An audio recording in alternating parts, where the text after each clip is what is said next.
ಇಂದಿನ ಶಾಲಾ ಅಧಿವೇಶನದಲ್ಲಿ ಭಾಗವಹಿಸಿರುವಂತಹ ಎಲ್ಲ ಸಚಿವರಿಗೂ ಶುಭೋದಯ. ಇಂದಿನ ಕಾರ್ಯಕಲಾಪಗಳಲ್ಲಿ ವಿರೋಧ ಪಕ್ಷದವರು ಕೆಲವಾರು ಪ್ರಶ್ನೆಗಳನ್ನು ಕೇಳುತ್ತಿದ್ದಾರೆ. ಅದಕ್ಕೆ ಸಂಬಂಧಿಸಿದವರು ಸೂಕ್ತ ಉತ್ತರವನ್ನು ಕೊಡಬೇಕೆಂದು ಕೇಳಿಕೊಳ್ಳುತ್ತಾ ಇಂದಿನ ಅಧಿವೇಶನವನ್ನು ಪ್ರಾರಂಭಿಸುತ್ತಿದ್ದೇನೆ.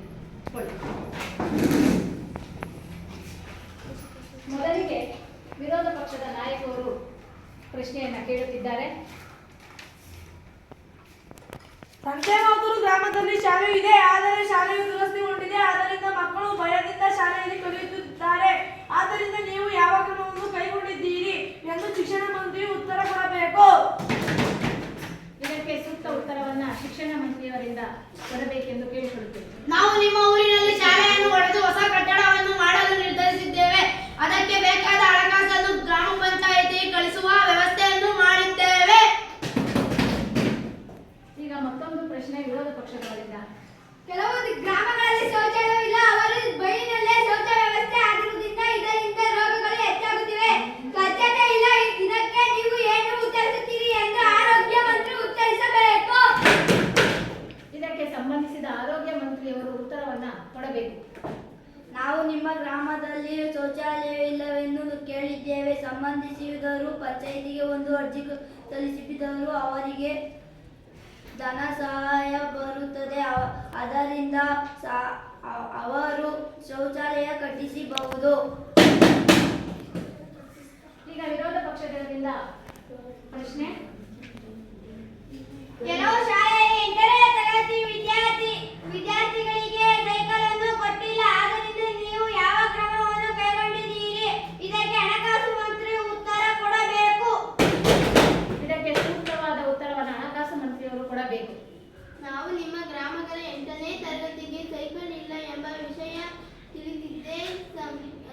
ಅದಕ್ಕೆ ಸಂಬಂಧಿಸಿದ ಗ್ರಾಮಗಳಿಗೆ ಸೈಕಲ್ಗಳು ಕೊಡಲು ಸಂಬಂಧಿಸಿದ ಶಾಲೆಗಳಿಗೆ ಕೊಡಲು ನಿರ್ಧರಿಸಿದ್ದೇವೆ.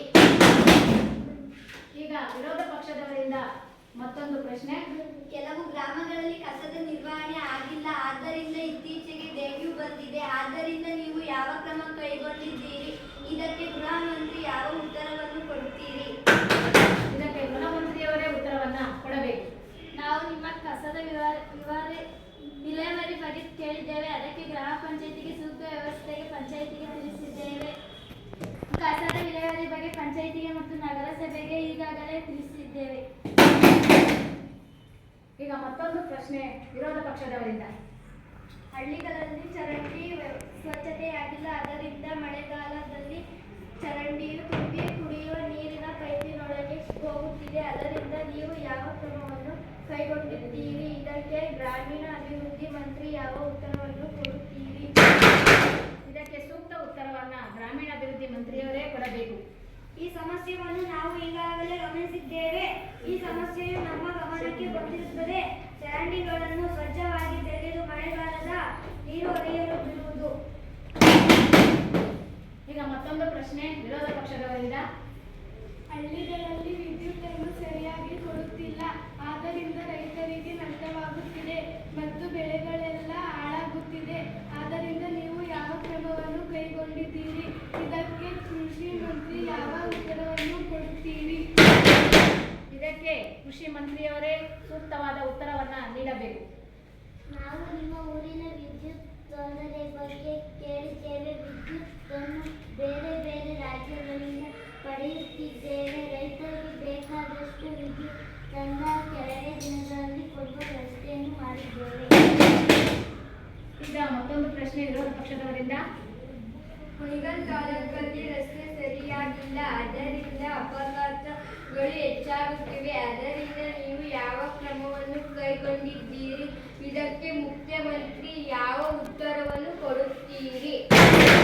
ಇದಕ್ಕೆ ಮುಖ್ಯಮಂತ್ರಿಗಳೇ ಸೂಕ್ತವಾದ ಉತ್ತರವನ್ನ ನೀಡಬೇಕು. ನಾವು ನಿಮ್ಮ ಕುಣಿಗಲ್ ತಾಲೂಕಿನ ರಸ್ತೆಯ ಬಗ್ಗೆ ಮಾಹಿತಿಯನ್ನು ಕೇಳಿದ್ದೇವೆ. ಅದಕ್ಕೆ ವ್ಯವಸ್ಥೆಯನ್ನು ಮಾಡಿದ್ದೇವೆ. ನಾವು ಬೇರೆ ತಾಲೂಕುಗಳಲ್ಲಿ ಹಳೆಯ ರಸ್ತೆಯನ್ನು ನಿರ್ಮಿಸಿದ್ದೇವೆ. ಈಗ ಕೆಲವು ದಿನಗಳ ನಂತರ ನಿಮ್ಮ ತಾಲೂಕಿಗೂ ರಸ್ತೆಯನ್ನು ನಿರ್ಮಿಸಲು ಹೇಳಿದ್ದೇವೆ. ಇದಕ್ಕೆ ಸ್ವಲ್ಪ ಸಮಯ ಕೊಡಿ. ಇಂದಿನ ಕಾರ್ಯಕಲಾಪಗಳು ಸುಗಮವಾಗಿ ನಡೆದಿದೆ. ವಿರೋಧ ಪಕ್ಷದವರು ಕೇಳಿರುವ ಎಲ್ಲಾ ಪ್ರಶ್ನೆಗಳಿಗೂ ಆಡಳಿತ ಪಕ್ಷದವರು ಸೂಕ್ತ ಉತ್ತರವನ್ನ ನೀಡಿದ್ದಾರೆ ಎಂದು ಭಾವಿಸುತ್ತಾ ಮುಂದಿನ ಕಾರ್ಯಕಲಾಪ ನಾಳೆಗೆ ಮುಂದೂಡಲಾಗಿದೆ.